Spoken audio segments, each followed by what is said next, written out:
Fala Geek, aqui quem fala é Felipe e hoje vamos falar da HQ Homem-Aranha, Miles Morales, edição número 34. E se você gosta desse tipo de conteúdo e puder apoiar o canal se inscrevendo e dando um like no vídeo, saiba que vai ajudar muito nesse trabalho.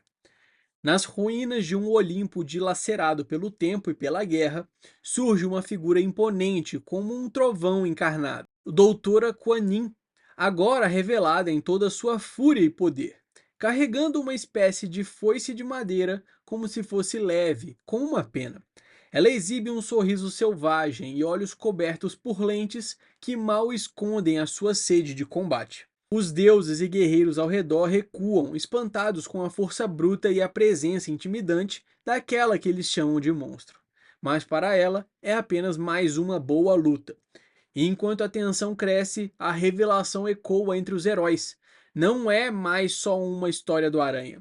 É uma trama que se entrelaça em muitas vidas, onde cada fio puxa outro e cada segredo tem um preço.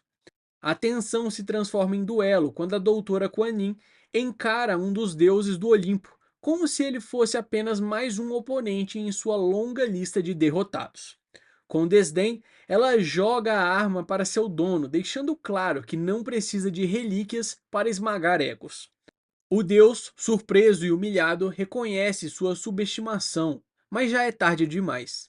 Com um golpe direto e brutal, ela o lança contra o chão com a força de um terremoto, fazendo os ossos estalarem como galhos secos. Kuan Yin ri, entregue à adrenalina, encantada por finalmente se soltar. Sua força beira um mito, mas ela mesma desfaz qualquer lenda. Ela não é filha de titã algum, apenas o resultado selvagem de ciência imprudente, fruto da radiação gama estudada por sua mãe. E mesmo quando Deus tenta se recompor, ela o domina com facilidade, sussurrando com ironia que, por mais prazerosa que seja essa fúria, ela não pode deixá-la escapar por muito tempo. Quando a adrenalina atinge seu auge, Doutora Kuan Yin se torna imparável, e é exatamente nesse ápice que ela lança o deus ao ar como um projétil divino, fazendo a terra tremer ao redor. Espantados, os observadores veem a destruição com olhos arregalados, temendo o que mais aquela força selvagem pode desencadear. Num impacto brutal, ela o arremessa contra o solo, fazendo a própria mitologia se curvar diante de sua fúria. E com um sorriso insano, ela provoca: será que ele aguenta mais um?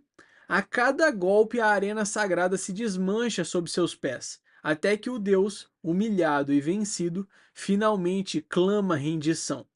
Mas para Kuan Yin, não basta.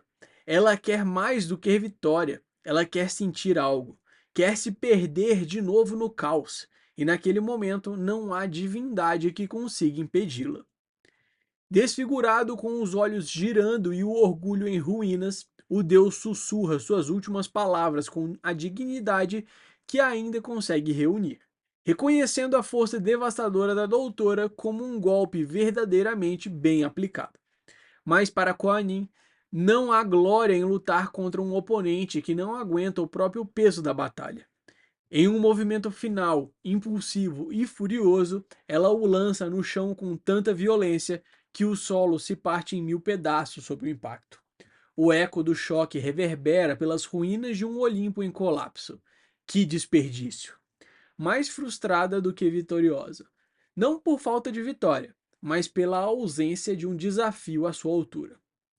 Enquanto as colunas do Olimpo ainda estremecem, os deuses e heróis ao redor tentam compreender o espetáculo que acabaram de presenciar. Entre aplausos, espanto e provocações fraternas, a vitória de Kuan Yin é celebrada como um triunfo inesperado, até mesmo por Ares, que observa com desgosto e rivalidade contida. O choque maior, porém, recai sobre aqueles que a conhecem fora do campo de batalha.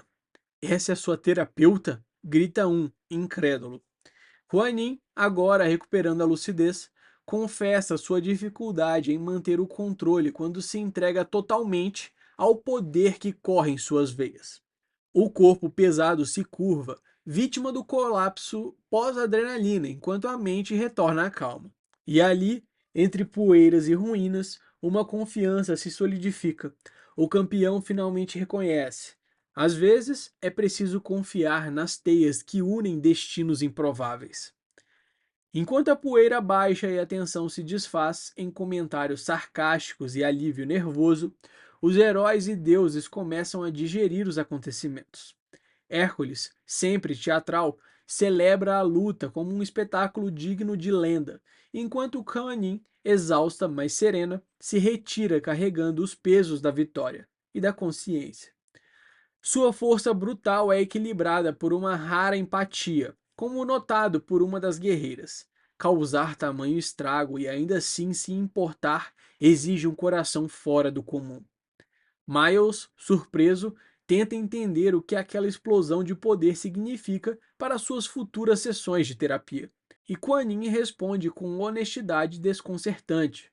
Mostrar todos os lados é parte do processo. Ao fundo, a diplomacia mítica entre Anansi e Ares ganha novos contornos com provocações, desafios e a promessa de que a próxima batalha e próximo campeão não tardarão. A história avança como um rio impetuoso, puxando a cada personagem para um destino ainda incerto. Com o embate anterior mal encerrado, Ares toma a dianteira e escolhe seus próximos campeões, Zip e Pirra. A guerra não descansa e o campo de batalha exige sangue novo. Pirra encara a ordem com seriedade, enquanto Zip, confiante, promete encerrar tudo rapidamente, mas é alertado.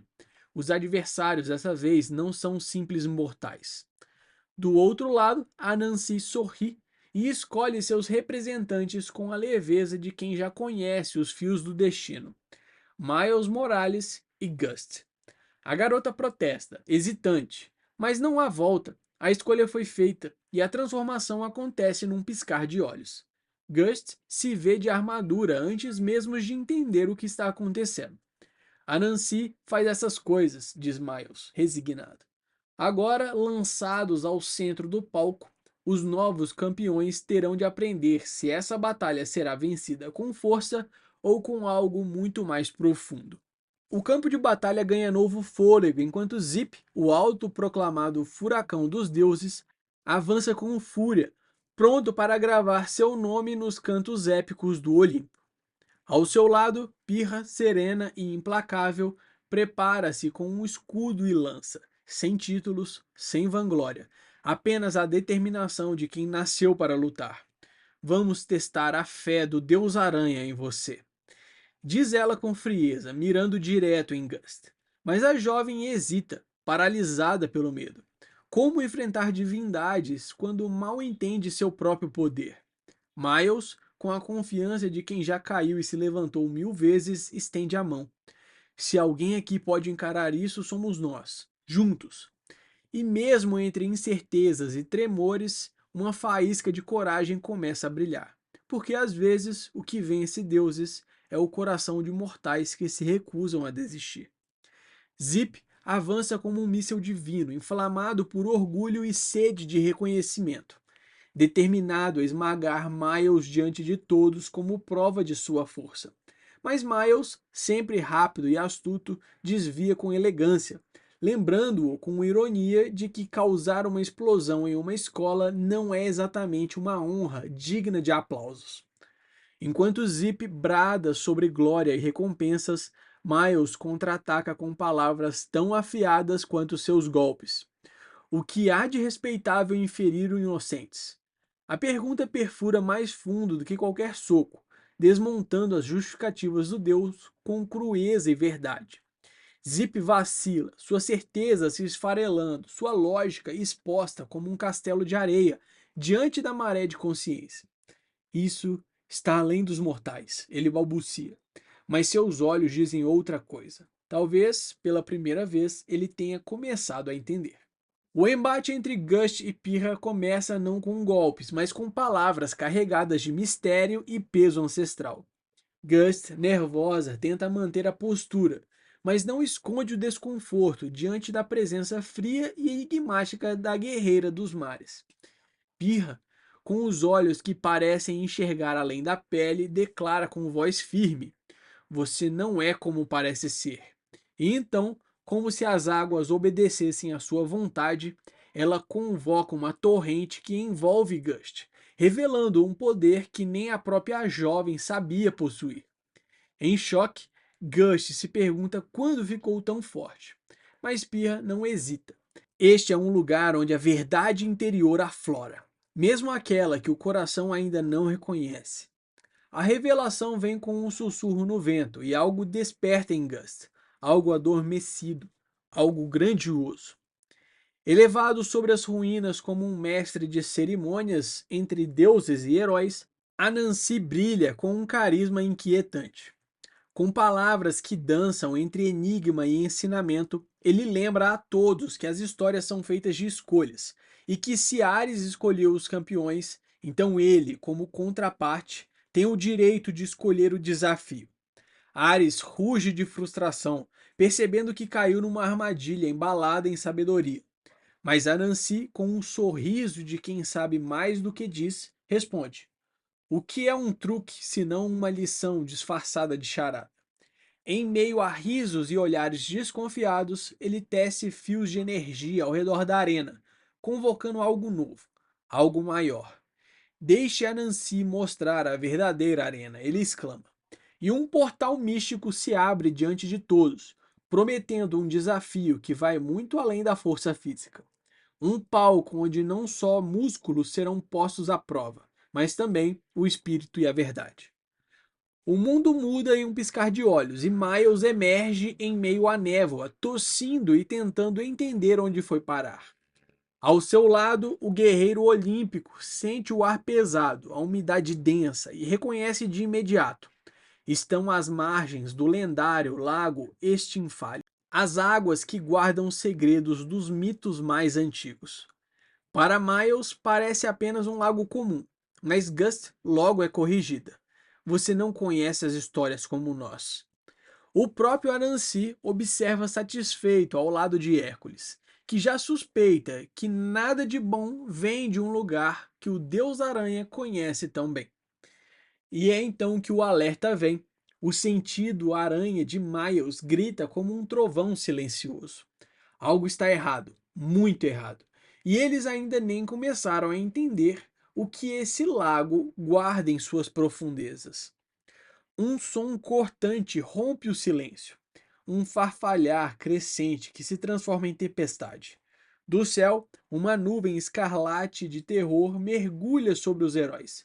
São os pássaros extinfalianos, criaturas míticas com bicos afiados como lanças e olhos famintos por caos.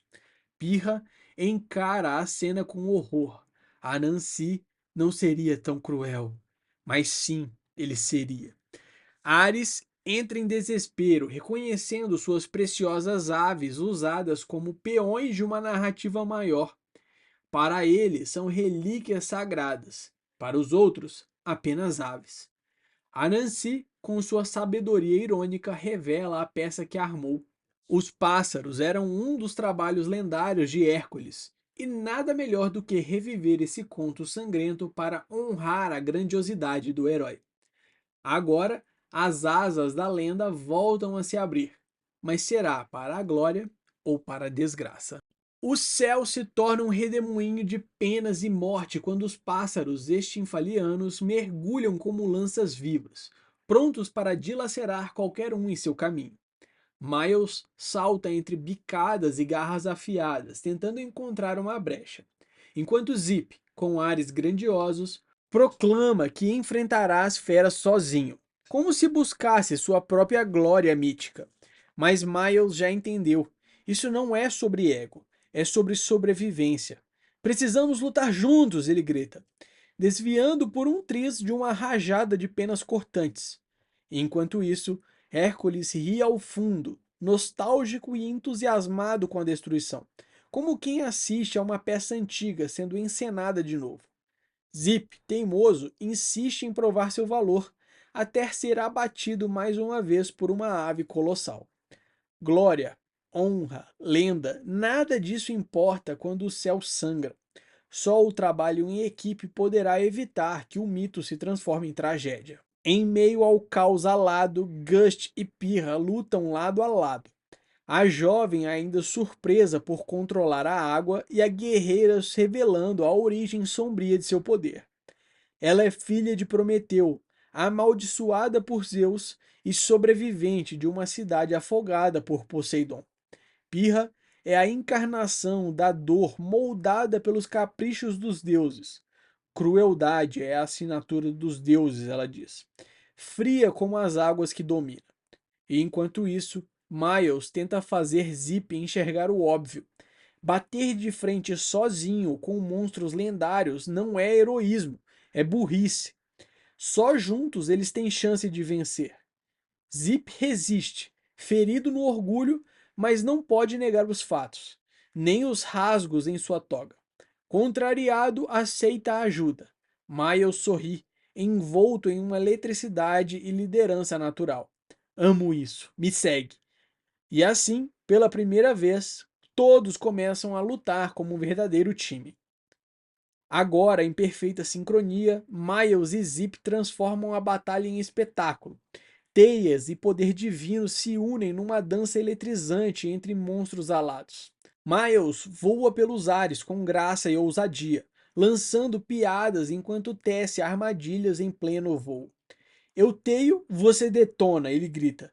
Enquanto Deus, finalmente rendido à parceria, canaliza sua energia para atingir com precisão as feras enredadas.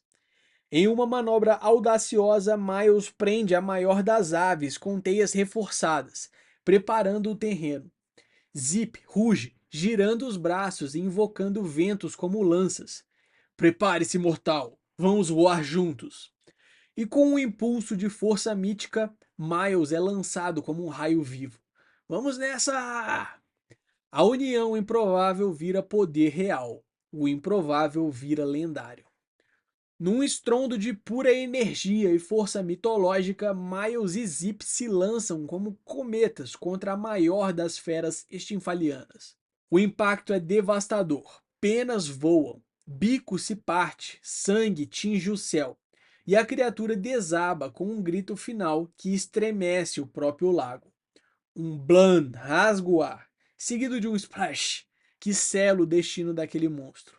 As ondas ainda ondulam quando Gust observa incrédula. Uau!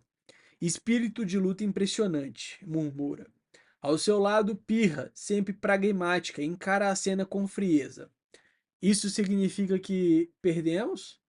A pergunta fica suspensa no ar, porque no campo de batalha de deuses e heróis, vitória e derrota muitas vezes se confundem. Ofegantes, cobertos de arranhões e glória, Miles e Zip trocam um raro momento de respeito.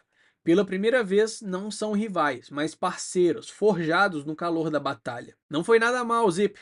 Você até que é legal quando não tá tentando me matar. Zip, orgulhoso, mas honesto, responde com admiração contida. Bem golpeado para um mortal.